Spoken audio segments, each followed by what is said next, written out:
Kimsatong kimsan komunidad semana kahiyat lima pewan.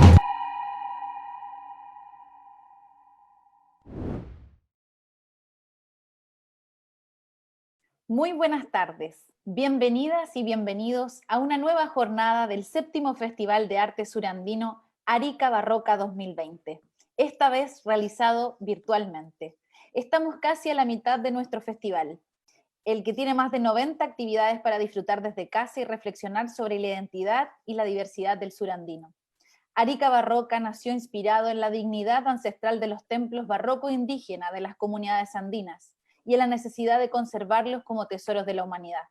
Comenzamos saludando a quienes hacen posible este encuentro: al Ministerio de las Culturas, las Artes y el Patrimonio y su programa Otras Instituciones Colaboradoras del Estado, a la Fundación Gabriel y Mari Mustakis y a Fundación Altiplano. Conscientes de los duros momentos que atravesamos a nivel global, les invitamos a sumarse a las campañas solidarias que Arica Barroca apoya desde su página en www.aricabarroca.cl/COVID-19. Damos inicio a un nuevo relato barroco, espacio en el que nos reuniremos con interesantes invitados e invitadas a conversar sobre arte, patrimonio y conservación.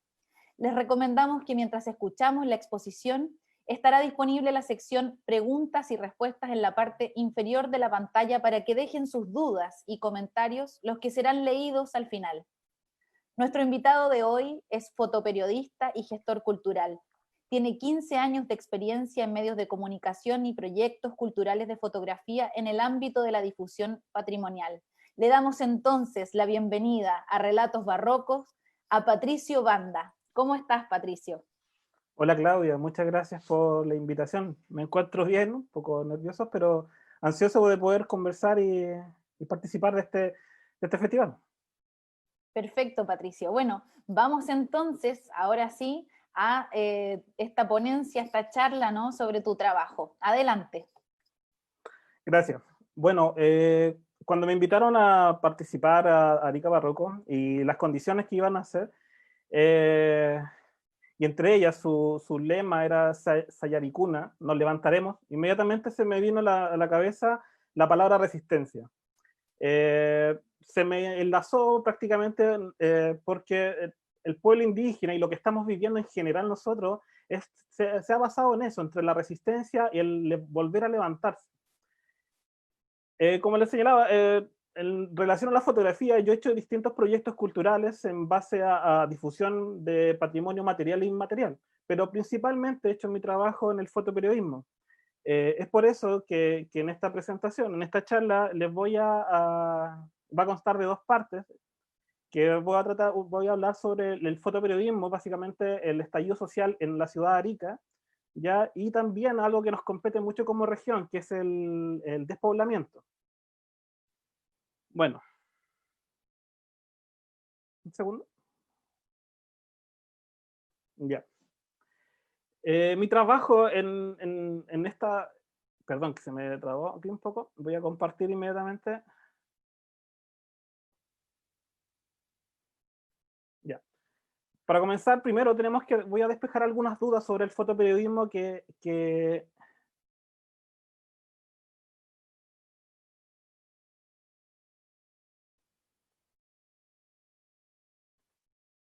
¿Se ve? Perdón.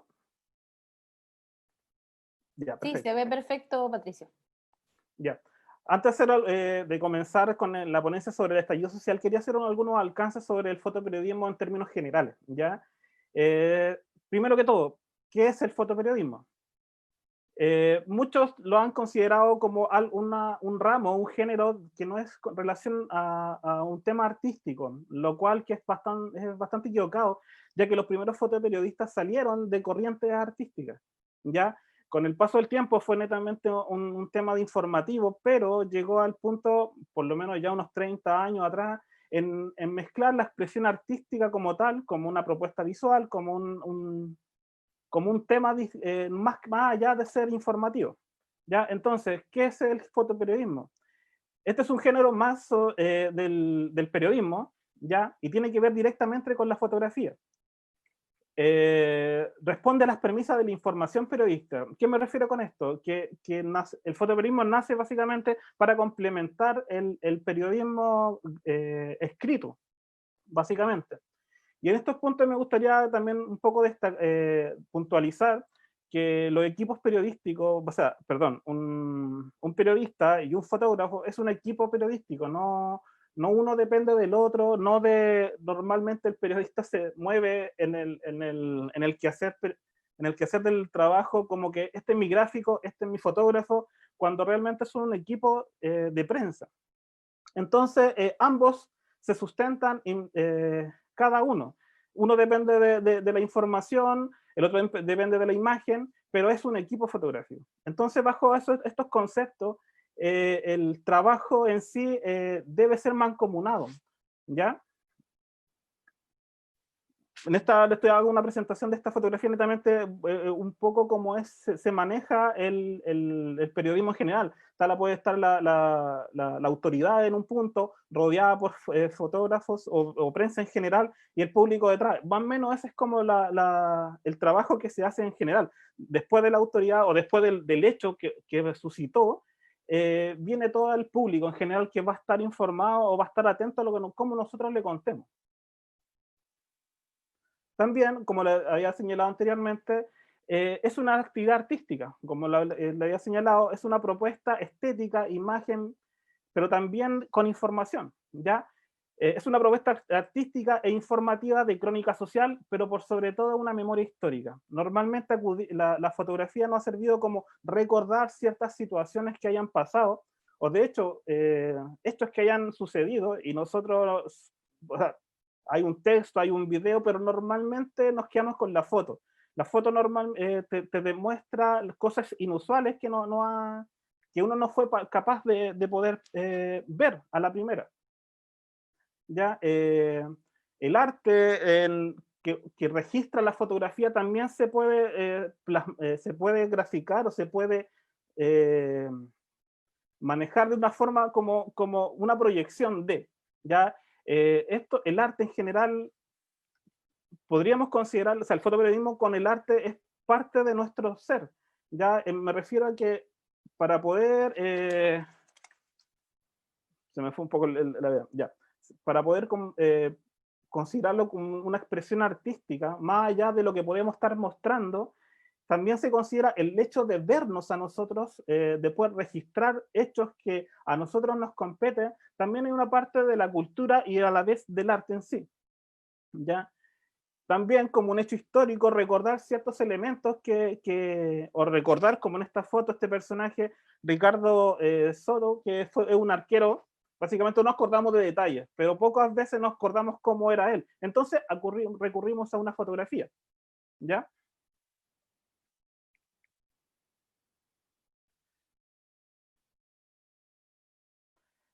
Pero también el fotoperiodismo tiene características que son fundamentales para considerarla como tal. Ya una de estas son la información, interpretación y la contextualización. ¿Qué me refiero con esto? Es importante que la fotografía que se va a publicar o que se puede considerar como una foto de periodismo tenga que tener cierta información del hecho ocurrido o de la acción ocurrida. ¿Ya? Cualquier elemento puede servirnos considerarla como información, ¿ya? Pero también la interpretación es fundamental si no contamos con el hecho tácito, con el hecho concreto que está ocurriendo. Entonces necesitamos interpretar con una imagen lo que ahí ocurrió, como por ejemplo, lo que se me viene a la cabeza inmediatamente, con algún problema en la frontera, que no sé, migrantes quieran cruzar o chilenos quieran devolverse a propósito de la pandemia, y no tenemos esa imagen cuando logró cruzar. Es importante a lo mejor interpretarlo a lo mejor con el frontis del complejo fronterizo, ¿ya? Con esa imagen podríamos interpretar y hablar del tema en cuestión, ¿ya? El contexto también si no contamos con los otros datos, el contexto es importantísimo, ya que puede ser un contexto social, como lo que está ocurriendo con el estallido social, valga la redundancia, pero también puede ser un contexto social, perdón, un contexto social y además un contexto geográfico. Por ejemplo, si quiero hablar del despoblamiento, A lo mejor una foto con texto que me dé una panorámica del altiplano me podría ayudar a generar todo ese contexto general. Y a lo que voy también el tema social, a lo mejor un plano cerrado de una fotografía o de un hecho determinado, a lo mejor no va a ser suficiente, pero sí me va a servir a lo mejor una foto de una marcha. En ese contexto puedo entregar esa información, ¿ya? Estos elementos bueno, con cualquiera de estos tres, una fotografía podría considerarse una foto publicable en un diario o medio escrito, o portal realmente con la digitalización. Ya con cualquiera de estos elementos, si la fotografía cuenta con estos tres elementos, podríamos considerar ya una foto portada, con la importancia que tiene información, tiene interpretación y tiene un contexto que en grandes rasgos sería suficiente para poder, bueno, dependiendo del tema, por supuesto, podría optar como una fotografía de portada, ¿ya? A estos elementos ya podríamos sumarle la narrativa y la estética. La narrativa básicamente habla sobre el relato fotográfico, que hay una coherencia en la imagen, ¿ya? Que haya la historia que me estén contando sea fácilmente de una lectura rápida, ¿ya? Pero también se suma la estética. Todos estos dos elementos, la estética me refiero netamente a un trabajo fotográfico mucho más delicado, mucho más acabado, que sea las composiciones bastante elocuentes para que la persona se sorprenda, a la vez se esté informando. Esta narrativa y estética podríamos considerarlo como un reportaje o también fotografía documental. ¿Cuál es la diferencia? A lo mejor algunos se preguntarán. O sea, es la gran duda, reportajes y documentales, ¿cuál es la gran diferencia? Para mi punto de vista, bueno, para hacer un trabajo de reportaje y trabajo documental, estos trabajos son más reflexivos por parte del fotógrafo. Hay una investigación visual también, informativa, pero te podrías dar mucho más tiempo al fotoperiodismo, el fotoperiodismo mucho más rápido. Ya de hecho, la foto tiene que prácticamente una vez sacada, a los minutos tiene que estar arriba en la red o en los diarios para que las personas se puedan estar informando. El reportaje o los documentales puede tomarse todo el tiempo necesario. Se puede construir, se puede analizar, es más reflexivo al término del fotógrafo. Ya, la idea de esto es que llame la atención del público con distintos aspectos del mundo. O sea, el tema pasa un poco de lado. Básicamente, ¿cómo lo puedes abarcar? De hecho, un tema tan simple como el cuidado de un anciano puede generar un fotoreportaje o fotodocumental. Una de las grandes diferencias también es la propuesta autoral del fotógrafo. En ambas puede trabajar, ¿ya? Pero en reportajes es normalmente para un medio de comunicación, entonces ya hay una línea editorial de por medio. En documental también hay una propuesta autoral, como les señalaba anteriormente, hay una reflexión de parte del fotógrafo ante el hecho, ante la situación o la actividad que está participando, pero también el reportaje pesa mucho la línea editorial de cada medio, que es voy a hablarlo un poco más adelante.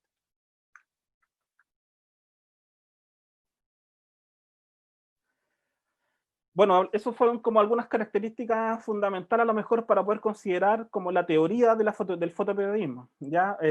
Ahora quiero una pequeña reseña para que entiendan cómo empezó este origen. El fotoperiodismo en sí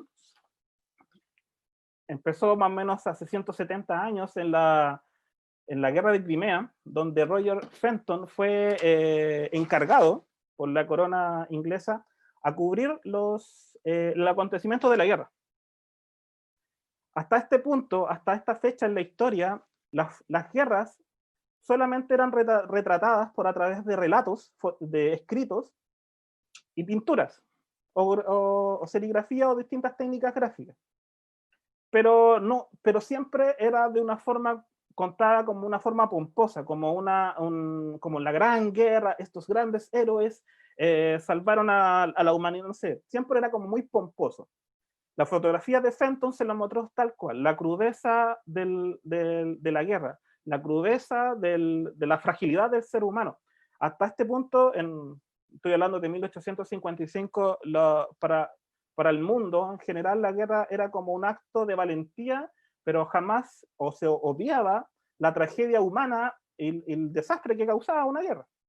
Ya Fenton, si bien no estuvo en la, como por llamarlo, en la primera línea y en combate abierto, sí logró hacer en términos generales panorámicas, como la foto anterior, más o menos del campo de batalla, y así te dabas un contexto de la situación y el lugar donde estaban combatiendo. ¿Ya? Pequeños planos cerrados de algo, en este caso una atención a un herido, aunque me da, así como pensándolo bien, probablemente haya sido una foto más o menos preparada, porque por las condiciones, si estamos en batalla, no creo que la señora, o sea, la enfermera en este caso, esté en una posición tan relajada. ¿Ya? Pero por primera vez, Fenton les lleva al público lo que era la crudeza de una guerra. Acá, este es el laboratorio de Fenton. Comprenderán que era bastante complicado poder cubrir una guerra con este equipo fotográfico. Este es el laboratorio de él. Bueno, más allá del volumen de la carreta, era casi una bomba de tiempo, ya que contaba con químicos altamente inflamables. Entonces, ponerse en primera línea no era una opción.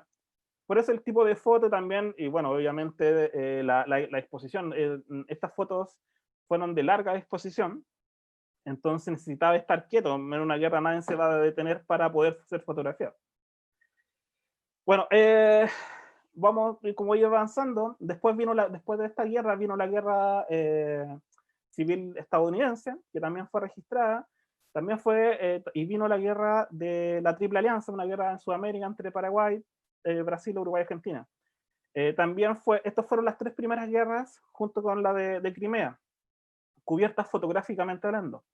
Hasta que llegamos, estoy haciendo saltos temporales, hasta que llegamos a la Guerra del Pacífico, en 1879. ¿Por qué es importante para nosotros? Ya básicamente porque, bueno, podría considerarse como la cuarta guerra en ser documentada, ¿ya?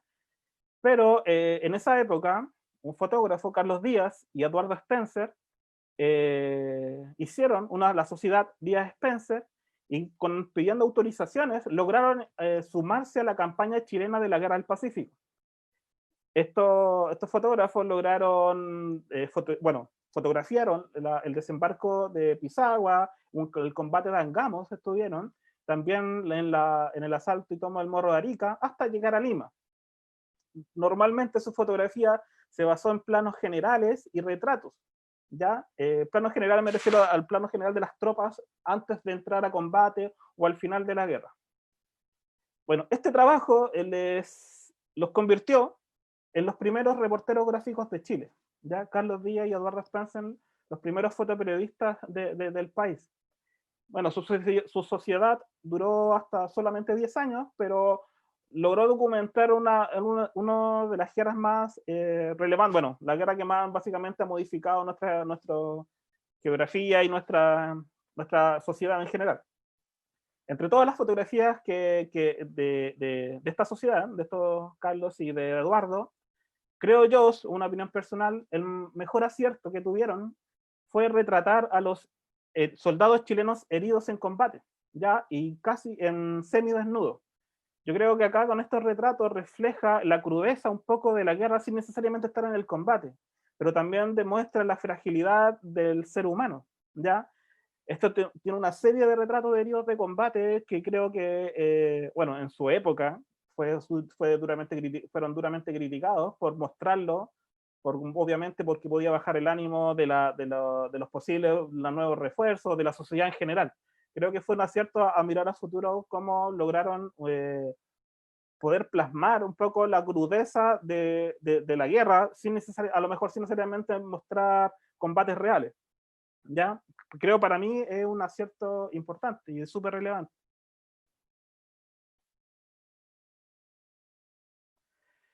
Bueno, solamente, bueno, después de 1879, hasta ese punto todavía no se publicaba una foto en algún medio de comunicación. Ya solamente al año siguiente, en 1880, el Dalai Graphic de Nueva York publica la primera imagen, que básicamente fue un retrato, pero esa imagen no está disponible en la red, después de, o sea, casi de 30 años, recién los medios lo pudieron ocupar. Después de ahí, o sea, perdón, los medios se atrevieron a publicar antes porque solamente eran dibujos o litografías. Luego, después de esa publicación, el auge del fotoperiodismo y como una muestra fehaciente de hechos concretos, de hechos reales, empezó su largo y potente viaje. Ya los diarios básicamente dependen de una imagen, de la imagen en sí. Luego vinieron distintas guerras, llegamos a Robert Capa, con la famosa foto del miliciano, un soldado de la Guerra Civil Española que estaba justo, fue fotografiado cuando le dieron un disparo y iba cayendo. También él fue duramente cuestionado en esa época, porque decían que era falso, fue un montaje.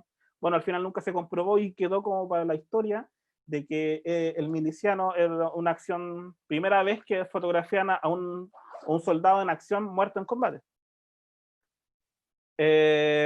Como le indicaba, las distintas guerras de alguna u otra forma ayudaron en general en términos tecnológicos a la evolución de la fotografía. Ayudaron a, como les recordaba anteriormente, el equipo que ocupaba Fenton, las guerras empezaron a reproducir, o sea, a poder aportar tecnología a las cámaras para hacer un poco más pequeñas, hasta obviamente, para que exclusivamente los fotógrafos lograran preocuparse netamente en la labor fotográfica, más que en cómo ocupar o cómo poder transportarse en los equipos. ¿Ya? Me pego un salto temporal un poco y retrocedo a lo que hablaba de la fotografía. Con las características anteriores que yo le había indicado sobre la información, contexto, la veracidad de la fotografía y cuál es el fin de la información periodística, todos esos elementos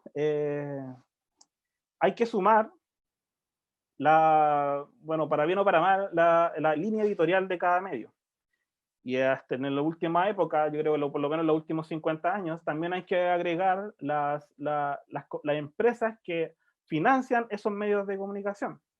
Lamentablemente, si bien el fotoperiodismo tiene que ser muy apegarse lo más real posible a los hechos que hayan suscitado, el peso de la línea editorial y de las empresas que dominan estos medios también modifican la forma de hacer fotoperiodismo.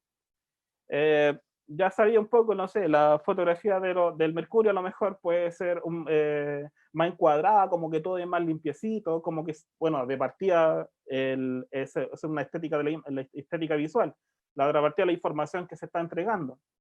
Todo va manipulando. O sea, no quiero decir un poco que el fotógrafo lo esté haciendo en su cámara o con su ojo, sino más bien, una vez hecho el trabajo de registrar todo lo que le correspondió, eso pasa por un editor fotográfico y después pasa por una reunión editorial y después deciden cómo se va a publicar esa imagen.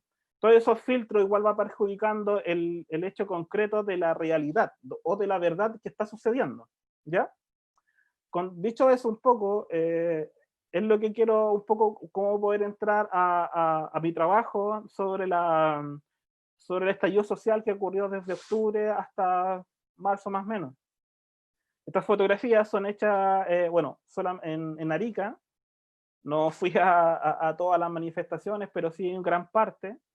Y un poco que quiero mostrarles es un video que va a ir corriendo las fotografías. Si quieren después ver un detalle más adelante en las preguntas, no hay problema. Y les quiero darle un poco un relato sobre lo que me tocó desde mi punto de vista. Lo que me tocó vivir y lo que me tocó ver. Ya.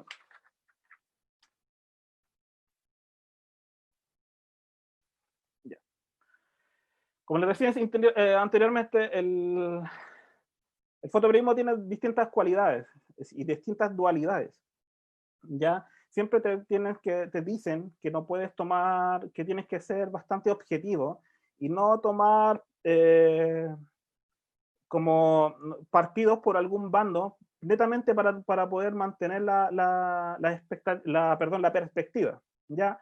Pero es imposible no tomar bando y no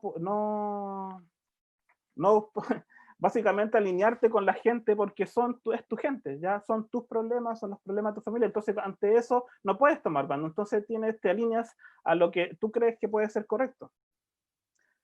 Es imposible no empatizar con los tuyos, con tu gente, donde sus gritos y carteles apelan a la necesidad que nunca ha sido escuchada. Uno es testigo de eso. La respuesta del gobierno fue violenta, entonces la respuesta a eso es más violenta. Hay rabia, hay frustración, uno como fotógrafo está en el medio. Muchas de estas cosas pasan a tu alrededor y buscas posicionarte para tener la mejor foto. Pero a algunos no les gusta tu presencia, te consideran sapo, es un riesgo para ellos, y es válido también. Entre la adrenalina, adrenalina y temor y el temor, intentas explicar un poco más o menos cómo es la situación. Pero al final, aunque logras imponerte un poco a la agresión que te puede estar sufriendo o no, te quedas al medio, entonces necesitas posicionar la mejor forma. Y ahí hay distintas formas para poder solucionarla. Bueno, la idea siempre es estar moviéndose constantemente y poder registrar cualquier elemento relevante que puedes encontrar. Me detuve un poco en esta foto, no hay una gran foto, solamente me estoy enfocando a un letrero, pero estos son elementos que también van nutriendo el fotoperiodismo de los hechos concretos. Me refiero también a carteles, me refiero a detalles, a carteles que la gente también transporta, o banderas, símbolos, signos. En estas manifestaciones lo que ha primado ha sido obviamente la bandera chilena, pero también mucho mapuche y muchas banderas como la huipala, ya han sido parte del paisaje de estas manifestaciones.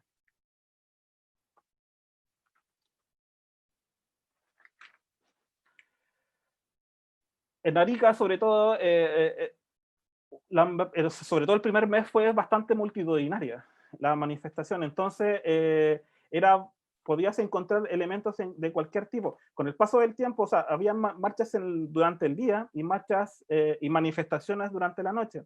Ya creo que a lo mejor puede haber fallado un poco que hay ciertas organizaciones sindicales no se juntaban un poco con las marchas ciudadanas, siendo que somos todos ciudadanos, pero siempre eran en distintas horas. A lo mejor eso hizo que la potencia en general de la convocatoria social no fuera tan fuerte, ya muchas cosas independientes, uno a las 11 de la mañana, después otro marchaba a las 2 de la tarde y después se juntaban a las 6 de la tarde, ya.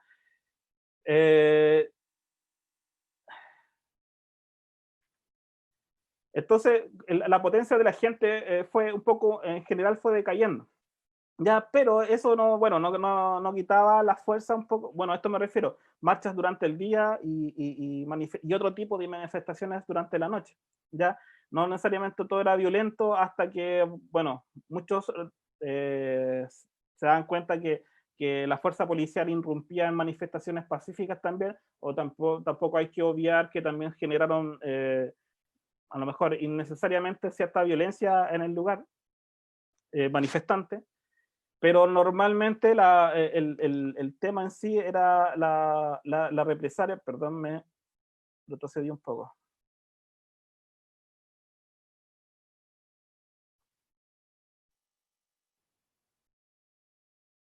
Creo que ya por acá. Sí, ya.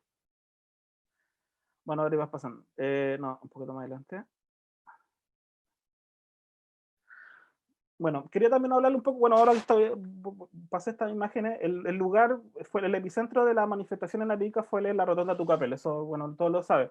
Como lugar, fotográficamente hablando, es bastante complicado, ya que las calles donde se realizaba la manifestación, que era la Rotonda, y la calle donde se generaban los enfrentamientos, era bastante estrecha, entonces como fotógrafo, como reportero gráfico, a veces estaba al medio, sentías los disparos de carabineros por los lados, también las piedras de los manifestantes, era bastante complejo poder trabajar. En esta imagen ven varias arremetidas de carabineros constantemente y la gente siempre, había algunos que mantenían la paz, se alejaban, otros que enfrentaban o les molestaba mucho más la violencia de carabineros, que también creo que era válida esa respuesta ante eso. ¿Ya? En términos generales, no fueron, o sea, la violencia en Arica no se vivió tanto como en otros lugares, no fueron tanto, batallas campales, o sea, las 2 primeras semanas creo que sí, las 3 realmente, y después el resto fue bajando intensidad. Pero yo creo que hay un punto de inflexión en las manifestaciones de Arica que cambió un poco radicalmente la cantidad de gente que participaba en eso. Ya, y me refiero al incendio, cuando ocurrió el incendio del supermercado el día.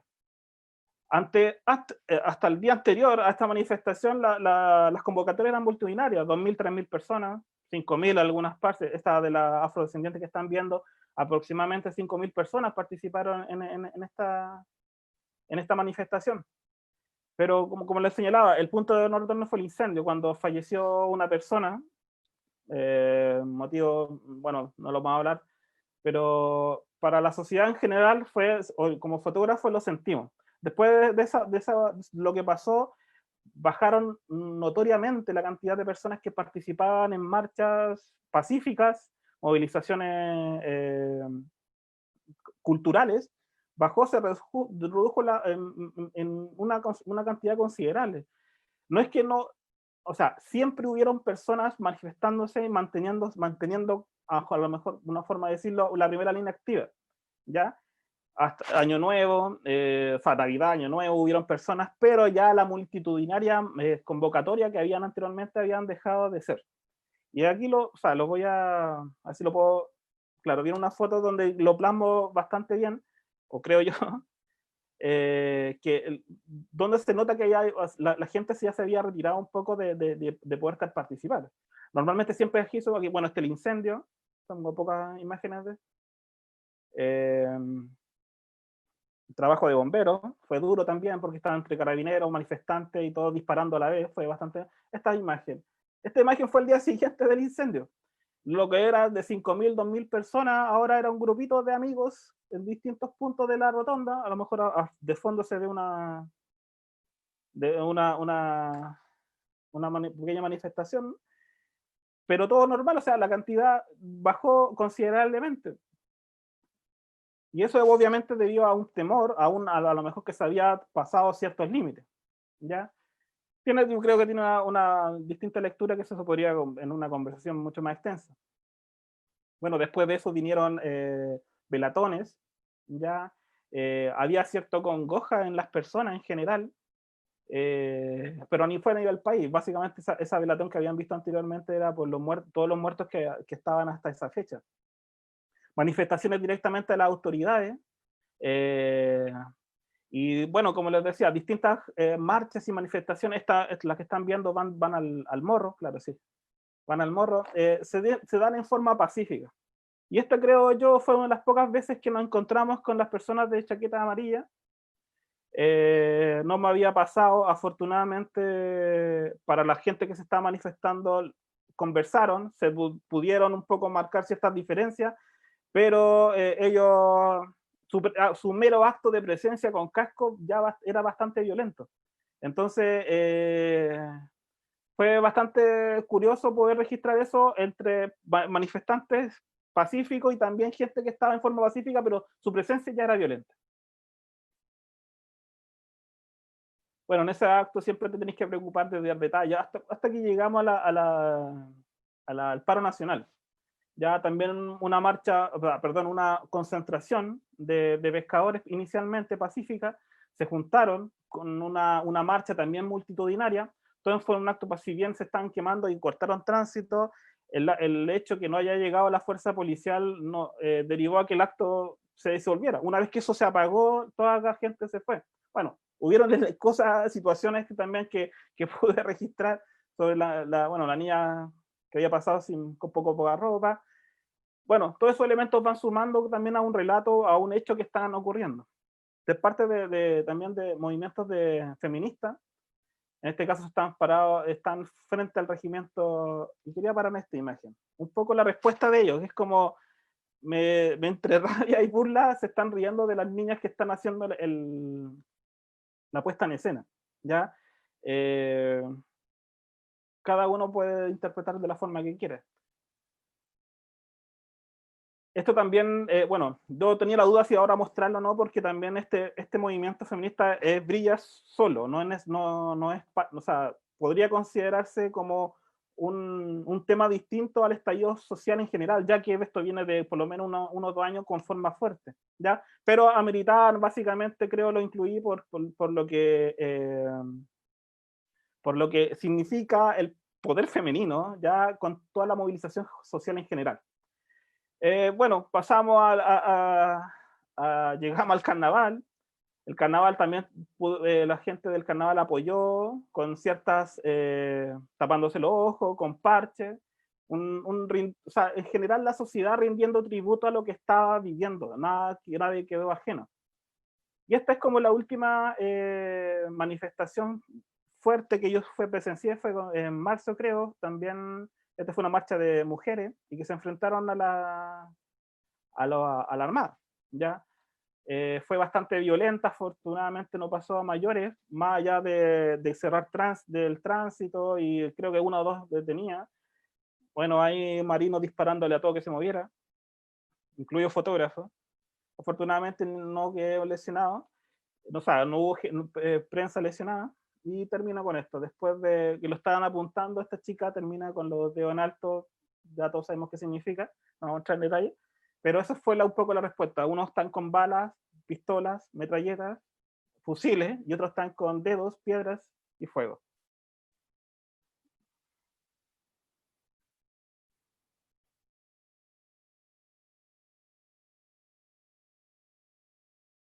Ya.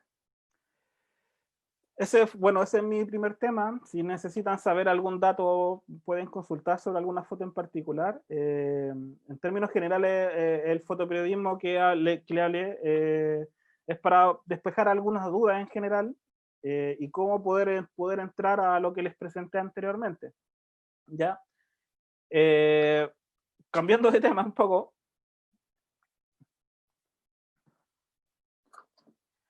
mi segunda galería que está bueno, la galería que está participando, el de despoblamiento, esto es, ya, este trabajo lo empecé hace aproximadamente 8 o 9 años, el 2011, a finales de 2011, y este trabajo empezó como fuimos a hacer una nota de prensa, tuvimos 2 días en el altiplano, y bueno, hablábamos sobre el despoblamiento, con datos duros, bueno, como le gusta un poco a los diarios, eh, y con un par de fotografías, como supuestamente quedamos listos, y el reportaje fue publicado.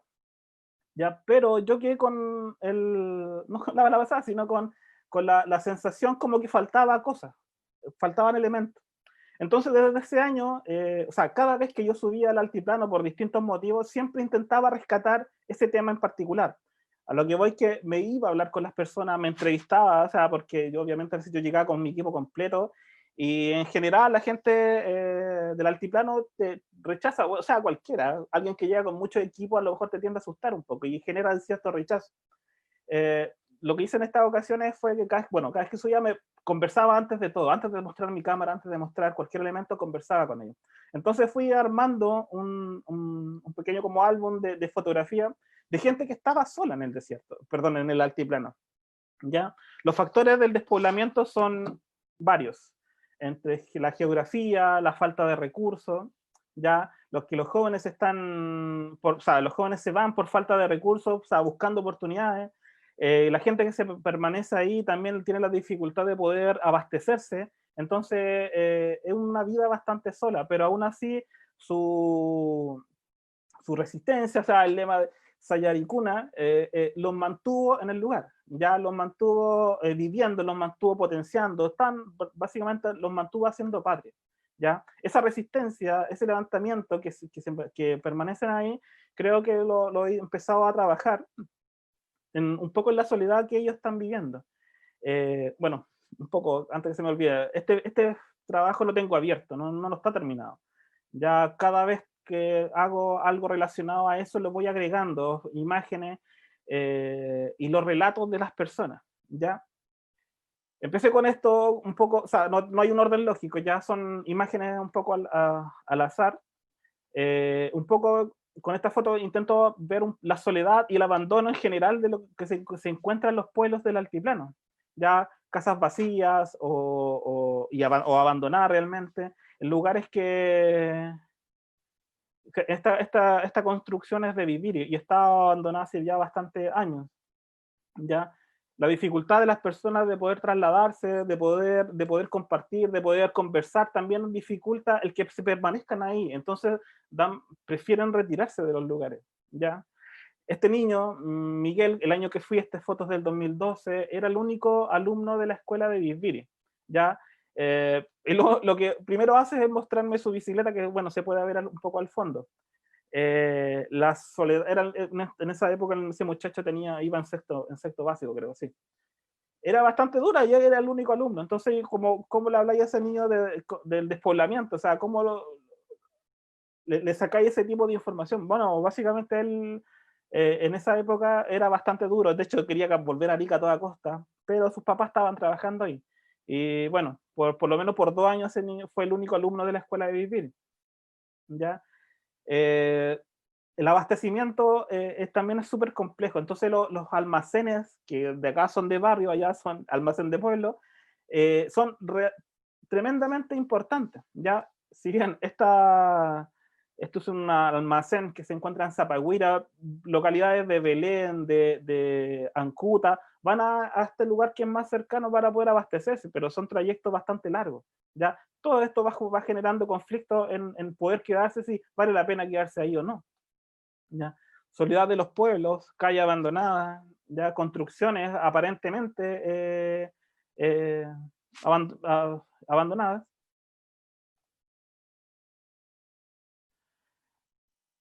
Retratos, me quise enfocar en ellos. O sea, si bien también estoy mostrando lugares que están como abandonados o solos, mi principal punto era enfocarme en ellos, en poder retratarlo, obviamente en no molestarlo. La idea, todas estas fotografías fueron con consentimiento, pero tampoco quiero que me posen. Entonces, durante la conversación salían las fotografías, levantaba la cámara, pero era eso, era un poco mostrarlo a ellos, su contexto en general. Esta mujer es de pueblo de Guayatire. Bueno, estar haciendo papas chuño, ¿ya? También pues ella estaba haciendo su alimento como para varios días más porque iba a estar sola, que se esperaba llegar recuerdo en esta era el 2013, recuerdo que me decía que no, van a llegar unos camioneros. ¿Y cuándo? Yo pensé, a un par de horas, no, como en 3 días más. Ya, y la está preparando su alimento para cuando llegaran poder atenderlo, ¿ya? O sea, es bastante duro, ¿sí? Caseríos este es un caserío cerca de Viviri.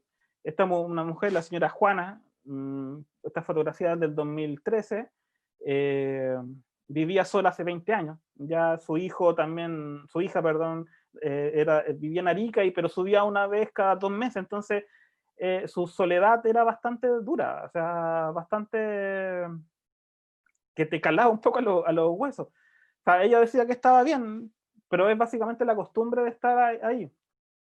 El gran temor de ella es que nos contaba que si llegaba a fallecer, pucha, probablemente van a pasar días y semanas que alguien se dé cuenta que ella ya no esté.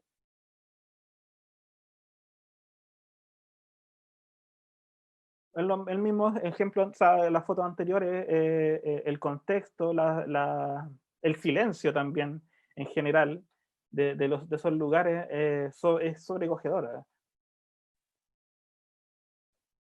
Pero si bien hay un cierto despoblamiento y cierto abandono, también ahí se mezcla algo como de tecnología, pero no sirve de nada si no tienes o sea, tienes la antena, pero no tienes celular o no tienes energía eléctrica.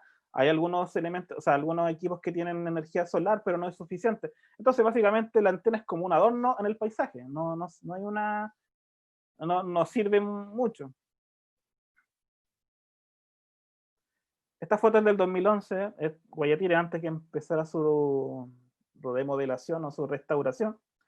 Cuando nos fuimos a ese lugar y nos quedamos 2 días, ellas fueron las únicas dos, bueno, y había un retén de carabineros que está cerca, pero cuando fuimos no estaban los carabineros. Entonces estas mujeres tuvieron nos contaban que llevan una semana sola, eran 2 mujeres y el gato. Entonces me pareció curioso poder retratarlo de fondo de su pueblo, y el gato salió ahí colado. Me gusta mucho esa fotografía. Y esta para mí es una de mis fotos favoritas en general. Estas fotos del 2011, la señora Juana y el don Apolinario. Bueno, ya ahora son 70 años de matrimonio, pero vivían solo hace ya 25. Ellos viajaban, me decían que bajaban a Arica como una vez cada 3 meses, y a Putre, pucha, intentaban ir una vez al mes. En esta ocasión me están mostrando sus víveres para la temporada. Con eso ellos vivían. Abajo se ve el charque, la luz un poco, la luz, esa luz que tienen es la luz de la puerta de su casita. Me encanta un poco en general porque ellos fueron un amor conmigo. O sea, en general me costó bastante poder fotografiar con los permisos de las personas y poder conversar en general. Ellos dos llevaban mucho tiempo solos y me hablaron de todo y me contaron toda su vida y cuáles sus proyecciones. Entonces, todas las circunstancias yo creo que te lleva a que también puedas obtener lo mejor de ellos. En este caso creo esta imagen mostrándome sus cosas con que podían a vivir. Abajo se ve el charque, no sé si logran percibir. Fue la misma pareja anterior y ahora va en sus camas. Los cuerda con que lazan a sus animales, sus camas separadas. ¿Ustedes tienen camas? Sí, mi hijo, siempre. Llevan 70 años de matrimonio y 60 con las camas separadas. Y dijo, así es la forma de poder durar tanto tiempo. Viendo, ok, cada uno tiene su técnica. Pero ellos me encantan, así creo que una de las... Bueno, algunos dicen nunca hay que decir que es tu mejor foto, pero creo que son parte de mis mejores, o sea, mis fotos regalonas en general. También parte del despoblamiento que se ha vivido, bueno, ¿cómo se llama? El éxodo de jóvenes y niños de esos lugares. Ya, obviamente se van por la falta de oportunidades. Pero, o sea, no muchos, algunos vuelven. Como esta niña, esta joven, María de Los Ángeles, ella es agrónoma de la UTA, ya egresada ya, pero cuando una vez egresó ella decidió volver al lugar de sus papás. Este es un caserío en la quebrada Camarones. Decidió volver a apoyarlo. Entonces ella, con su experiencia de los estudios que adquirió, lo aplicó básicamente en el ganado, ya en las siembras de ella, pero tuvo que devolverse porque contaba que en el fondo son viejos, no tienen cómo alimentarse. Entonces ella sacrificó en parte su proyección profesional, por llamarlo así, y volvió a apoyar a sus padres. Yo creo que lo encontré así notable. Pachica, la gente igual es bastante amigable. Es siempre importante, creo yo, en la fotografía poder reflejarlo siempre a lo mejor en sus lugares donde están viviendo, que la textura, los elementos, si bien no me dicen qué pueblo, esta foto no me dice de qué pueblo son, porque, bueno, se lo acabo de decir, pero la foto no me da mucha información, pero sí me da una información de ella, de su tipo de casa, de ella, cómo un poco el desplante, su parada también, te va indicando ciertos elementos. Bueno, esta es una panorámica de Pachica. Quien haya ido a Pachica saben que esta es una vista increíble. Y también obviamente te da el contexto de cuán desolado pueden ser estos pueblos, ¿ya? Socoroma, bueno, de la señora anterior, esto es Ancuta, esto en el altiplano, cerca de Guayatire. Socoroma, y acá acá empecé a generar un plano un poco más cerrado, porque me empecé a preocupar más en los relatos de ellos. Ya estas fotografías son parte de otro trabajo que tengo, pero lo incluí acá. Estos son partes sobre del Chapañán, que es el Camino al Inca. Lo quise incluir porque su relato era bastante similar al de las demás personas. O sea, un poco la lejanía de los servicios básicos, la inexistencia de servicios básicos, la lejanía de todo para poder subsistir, el avance de la tecnología mientras ello es un poco más lento. Creo entonces que preferí hacerle planos más cerrados, ya que en sus textos, sus palabras son bastante elocuentes o potentes. Quería compartir algunas con ustedes antes de terminar esta parte. Dice, espera. Margarita Flores, yo no sabía que era inca, yo sabía que era Aymara, refiriéndose al camino del Inca. Don Rafael Umire, antes de la carretera moderna, Socoroma se organizaba, arreglaba y limpiaba el camino. Se hacía una vez al año, pero solo hasta la mitad. De la otra mitad se encargaba la comunidad de Putre. Eran tiempos de organización comunitaria, era por un bien mayor. Entonces sus relatos son bastante elocuentes, o sea, nos está indicando también que las comunidades igual de alguna otra forma se están movilizando, pero también se están deteriorando porque se están poniendo viejos y los jóvenes que vienen detrás se están yendo. Y para terminar con un último relato de una señora de Socoroma, señora Amalia, dice, mi primer recuerdo del camino fue cuando tuve que llevar en brazos a mi hermanito. Tenía como 11 años, mi hermano algunos meses. Yo lo fui cargando porque mi mamá estaba enferma. Nos demoramos como 4 horas para llegar al registro civil de Putre. Allá estaba todo, y hoy sigue igual. Amalia Amaya, 86. Entonces, una señora, la señora Amalia de 86 años me está contando que hace 70 años todo estaba allá y no ha cambiado en nada. Entonces, esos elementos nos ayudan un poco al despoblamiento. O sea, todas las políticas que se han generado en torno a eso, todas las ideas, porque solamente, y los tratados, así como un firma, han quedado en eso. La gente no palpa lo que hace el Estado para un poco solventar o contrarrestar un poco el despoblamiento. Y eso, muchachos, o sea, para terminar, quería un poco presentarles este es un trabajo mío sobre lo que le estaba hablando recién, la Sierra de Arica, Chapañán, Putre, Socoroma, Zapagüira. Está disponible, o sea, le pasé al festival para que está disponible en formato online por si quieren verlo, ¿ya? Trata básicamente, hace un recorrido visual histórico sobre el camino del Inca, pero me centro desde Putre hasta Zapagüira. Eso es el llamado la Sierra de Arica, ¿ya? Que justamente es la que fue declarado Patrimonio de la Humanidad. Son elementos, bueno, hago un registro general de todos los vestigios arqueológicos, pero creo sin duda que el mayor aporte de este libro son los relatos de las personas que vimos en las fotos anteriores. Los relatos son de ellos, son los que mantiene vivo y lo que mantiene elocuente el camino del Inca, ¿ya? Entonces, les sugiero, si quieren conocer un poco más de este patrimonio nacional, pueden echarle una ojeada, va a estar disponible para ustedes.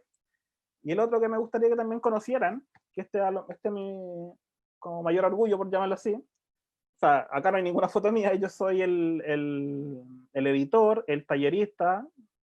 Este es el resultado final de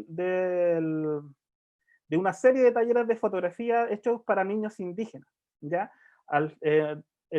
Durante 3 proyectos se beneficiaron más de 105 niños, en su mayoría indígenas, entonces convirtiéndose en el primer fotolibro hecho por niños indígenas del país, ¿ya? Como resultado final de un taller de fotografía. Pixajín Chacana, ¿qué significará eso? Eso es pintar con la luz, que es el desglose de la palabra fotografía. El nombre lo eligieron los niños cuando le hice las pequeñas clases, los talleres, le hablé un poco de historia y qué significaba la palabra. A ellos les encantó. Entonces, al final del taller, cuando les dije que íbamos a sacar un libro y que ellos tenían que colocar el nombre, decidieron por esto, pero no Aymara, me dijeron. Entonces tuve que buscar mucho hasta que logré el Pixajín Chacana, pintar con la luz. También va a estar disponible en el chat para que ustedes los puedan estar viendo. ¿Ya? Eso, a grandes rasgos. Ojalá que les haya gustado. Muchísimas gracias, Patricio. Sin duda es un tremendo trabajo. Esta ponencia se llamaba Resistencia y Fotoperiodismo, y bueno, podemos ir viendo en estos relatos fotográficos, ¿no? También cómo has ido resistiendo en todos estos procesos, ¿no? Por cómo esta permanencia también de esta búsqueda, de una mirada donde también están sucediendo cosas. Despoblamiento sin duda es algo que está sucediendo en nuestros pueblos del altiplano, es algo que que estamos percibiendo muchas veces sin darnos cuenta desde qué lugar podríamos aportar a eso, ¿no? Y estas imágenes nos reflejan esta decisión fotográfica que tú tienes, es también este aporte que podrías hacer a esta mirada también global de cómo podemos apoyar a que los pueblos, no sé, las personas vuelvan, ¿no?, a sus territorios o se puedan volver también a nutrir de toda la sabiduría de personas que son tan importantes para la historia, ¿no?, que han ido construyendo a pasos agigantados, no solamente la producción del orégano, podíamos ver también ahí, hay un montón de productores de orégano en los pueblos, todos sabemos que no hay orégano más rico que el del altiplano, así que sin duda han sido vivencias que hemos podido ir observando y compartiendo a través de tu ponencia. Así que agradecerte muchísimo, esperamos que en alguna otra edición del festival también podamos estar contigo, ojalá desde la presencia, eso es lo que esperamos todos, para que podamos encontrarnos. Vamos a pasar ahora a nuestro compañero de la producción del festival, de la producción general, que es Ricardo Rodríguez. Él va a dar lectura a las preguntas que se realizaron en este chat y también por Facebook Live. Estamos contigo, Ricardo. Perfecto. Hola Claudia, hola Patricio. Hola Ricardo. Felicitaciones por la presentación, estuvo buenísima. Tenemos hartos comentarios y reacciones en redes, así que te voy a comentar algunas cosas. Nos preguntan, ¿cómo se lidia con los momentos en que la emoción o la adrenalina por lo que está pasando alrededor es tanta que sientes la necesidad de bajar la cámara? Qué complicada pregunta. Creo que no hay una fórmula para esos momentos. Lo mejor cuando te supera las emociones es parar. No es parar, analizar, pensar y volver a replantearte. O sea, cuando las emociones son desbordadas, puede ser un poco complicado. Y te vayas a perder la objetividad y los elementos importantes. Entonces yo creo que no, tienes que parar, pensar, respirar y volver a observar. Si es necesario, te retiras y vuelves en otra oportunidad. O sea, si tenemos una pura oportunidad de estar ahí, eso, respirar, analizar, volver a replantearte por dónde a lo mejor venía, por dónde tenía que ir. Las emociones pueden jugar o sea, las emociones desbordadas pueden jugar una mala pasada. Yo creo que es importante parar, siempre analizar, respirar profundo y volver a comenzar. Genial. Nos pregunta Claudio Hidalgo, dice, quizás lo has comentado y no me di cuenta, ¿por qué las fotos en blanco y negro? Hay distintos motivos para eso. Puede ser estético o una idea del fotógrafo. En mi caso, y en este caso, lo hago para unificar luces y sombras y colores. ¿Por qué? Básicamente todo eso, todas las fotografías son hechas en días y jornadas distintas, con luces distintas, en tiempos distintos. Entonces, eso estéticamente me daba una variedad de colores que a lo mejor podrían a lo mejor ensuciar la idea de lo que se estaba transmitiendo. Entonces con esto yo unifico la tonalidad y el carácter informativo, ¿ya? Y los centro solamente en las personas, en la gente, en la estructura, más allá del color. El color entrega mucha información, entonces como nivelar estéticamente la fotografía. Genial. Nos dicen, ¿desde qué lugar te posicionas al momento de fotografiar? ¿Cuál es el rol que protagonizas? ¿Cómo lidias con la opresión sistemática de la censura? Bueno, la primera pregunta, la posición es que eso va a variar dependiendo de las condiciones que se estén presentando. Lo ideal nunca bueno, si vamos a llevarlo directamente a una manifestación, jamás enfrentarte frente a fuerzas policiales ni a manifestantes. Siempre de una posición lateral, también tienes que resguardar tu vida. Creo yo que puedes obtener una muy buena imagen de frente cuando alguien está disparando, pero estás poniendo en riesgo tu integridad. Entonces una foto no vale la pena eso. Ya una fotografía, por muy que sabes que te puedas obtener una muy buena imagen, tu integridad siempre va primero, entonces siempre en forma lateral. ya agachado, siempre estar más cerca del suelo que de más alto, siempre cubrirte, eso. Y a la segunda pregunta sobre cómo lidiar con hoy es súper complicado. Con la censura es un fotógrafo súper complicado porque tú tienes la obligación de hacer un registro general de todo un hecho que está pasando, entonces tú o sea, lo haces todo. Pero tú también eres el primero que te puede censurar o no. Voy a poner un ejemplo. A mí me tocó hacer cobertura fotográfica al Antares de la Luz. Entonces viajamos a Cusco cuando se fue para allá. Estuvimos a punto de o sea, atraparlo fotográficamente hablando porque estuvimos 15 minutos en un lugar que se había retirado hasta que supimos que se había suicidado. Se suicidó en una casona y toda la prensa fue para allá.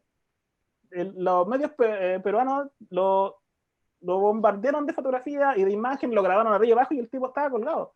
Entonces, ¿qué hay ahí con la cámara? Y dije, chuta, no puedo hacer esto. O sea, aunque lo saquen las fotos, sé que no, en mi país no me lo van a publicar. ¿Ya? Entonces tú eres como el primero que te podría censurar en ciertos elementos. ¿Ya? El resto es poco, o sea, es frustrante, realmente. Porque tú haces la fotografía, después editas, haces tu propia selección, ya tú eres tu primer editor y lo entregas. Después de ello, ellos van a decidir qué fotos van a tomar o no. A mí alguien siempre me dijo, jamás envíes una foto que no quieras que te publiquen. Porque siempre, pues me publicaron la foto que no quería, entonces no la habréis mandado, porque estáis de partida. Entonces, no, obvio.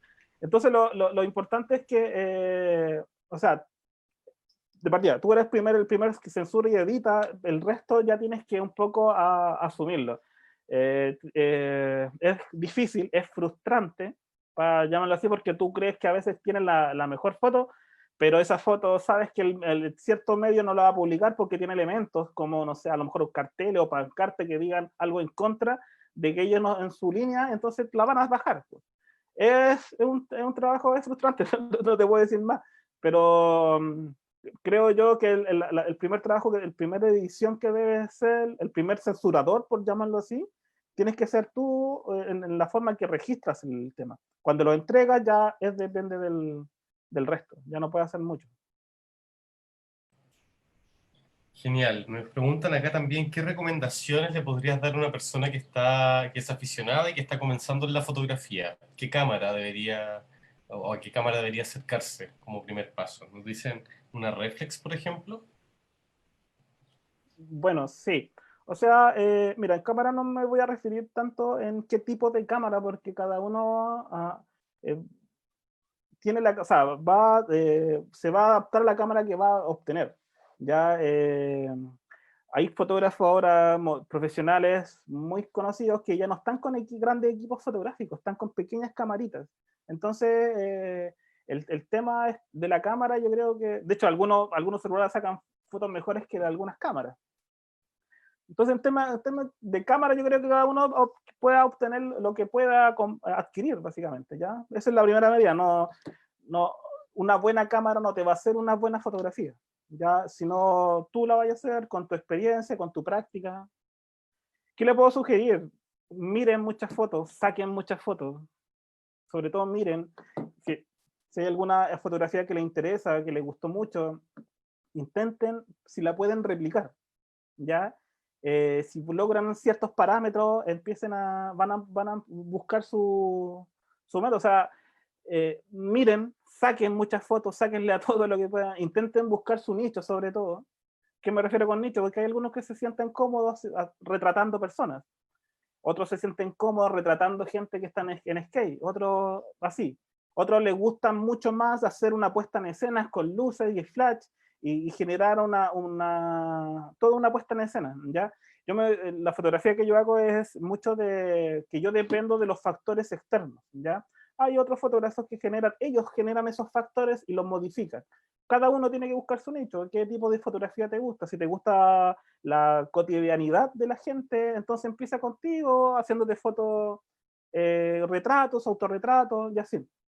Creo que lo principal es mirar muchas fotos, ver incluso tutoriales e intentar replicar imágenes que a lo mejor son atractivas, que te gusten mucho, e intenta imitarlas. Ahí vaya a ver qué nivel puedes, o sea, qué tanta dificultad te costó para poder llegar a esa foto. ¿Mm?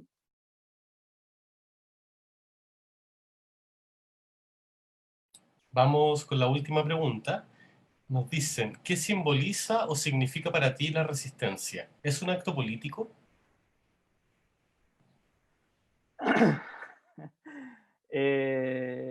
No es o sea, la política está en todo, básicamente todas las opiniones que puedan afectar a ciertas personas ya está la política.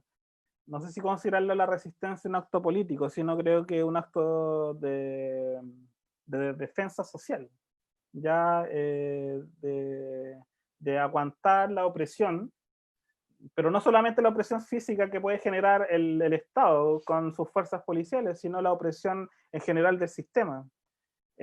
También pues la rebelión es parte o sea, es que ahora últimamente la resistencia se ha transformado como en un estilo de vida, ¿ya? En resistirse un poco al sistema, en resistirse a que la política en general o que el Estado te absorba. Ya, yo creo que la resistencia es un estilo de vida. Ahora, a esta altura, yo creo que el 4 de junio del 2020 es una forma de vida, más que política. Bueno, con esto vamos cerrando ya esta charla, esta ponencia. Agradecerte muchísimo, Patricio, por tu trabajo. Agradecer también a Ricardo por dar lectura a las preguntas. Sabemos y les queremos pedir disculpas a las personas que hicieron más preguntas. Hay muchas más preguntas, Patricio. Sin embargo, ya estamos justitos en el tiempo para poder cumplir con nuestro programa. Así que agradecerte muchísimo por estar junto a nosotros en esta versión de Arica Barroca 2020. Muchas gracias a ustedes por la invitación. Para mí es súper importante poder mostrar mi trabajo y en un festival ariqueño como el nuestro, así que, y en esta modalidad. Así que muchas gracias por la invitación y hasta la próxima. Un abrazo grande. Gracias. Bueno, invitamos entonces a que nos acompañen a las 20 horas en el estreno mundial de Mujeres Espíritu de Francisco Huichaqueo, donde retratan 5 mujeres de diferentes puntos de Latinoamérica, unidas por la poesía, la espiritualidad y el amor por sus lenguas maternas. No se lo pierdan, por favor, este es un estreno mundial, así que compártanlo, visualícenlo a las 8 de la noche a través de Facebook Live. Y a las 21 horas las protagonistas también van a estar compartiendo con nosotros, las protagonistas de la película, y el director Francisco Huichaqueo junto a Amalia Córdoba, David Hernández y Leo Pacarati participarán del encuentro barroco Nutram, Los Pueblos Conversan. No olviden entonces visitar aricabarroca.cl y descubrir la Galería Barroca, donde también está la exposición que pudimos ahora compartir junto a Patricio. Son más de 10 exposiciones de artes visuales y fotografía, y también pueden realizar un viaje virtual por los templos y paisajes de la Ruta de las Misiones Araña. Y finalmente, conocer los mejores productos de arte y diseño en nuestra feria Neobarroca. Podemos saludar también hoy, recomendamos también a nuestra querida amiga Svezda Damián, artista ariqueña. Aprovechamos también de saludar a Voces Diseño, quienes fabrican la ropa que he visto durante todo el festival. Les recomendamos que Arica Barroca, les recordamos, perdón, que Arica Barroca está apoyando iniciativas solidarias para ir en ayuda de quienes lo necesitan con esta pandemia.